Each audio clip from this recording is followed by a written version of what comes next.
चूड़ंगगढ़ बारंग महोत्सव 7 वर्ष धरिकी चली ये वर्ष भी जो बड़ी भाव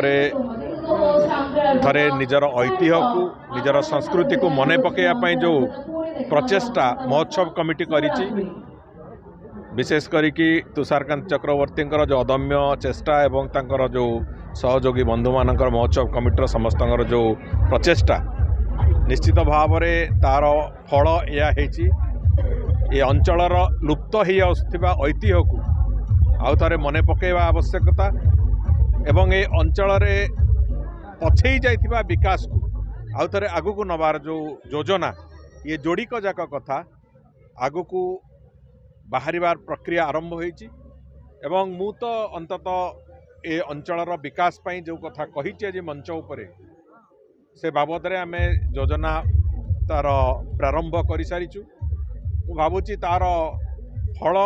निश्चित भाव में भल हम आगामी दिन में ये अंचल जमीती गोटे जो कथा आमे समस्ते जानिचे जे ओडिशा प्रदेश रे जेते शिल्पांचल नथिला एठी प्रथम शिल्प आरंभ होइतला से भली भाव में ये अंचल विभिन्न कारणरू केबे ना कोठी पछरे रहितला एवं आगामी दिन में से चित्रर परिवर्तन जो आवश्यकता ताकू नेकी आमे आगु को चलिबार आवश्यकता अछि उभय चूड़ंगगढ़र ऐतिह्य एवं बारंग अंचलर स्पर्धा जोड़िक जाक को आगु को नबार समय आसी आगु को लेकिन देखो जो कथा जोटा आवश्यकता पड़े काच कारखाना समय थिला आज तारिख रे समग्र विश्व रे आज काच कारखाना कौन जगार ना किंतु ये जो जगह को आकु गोटे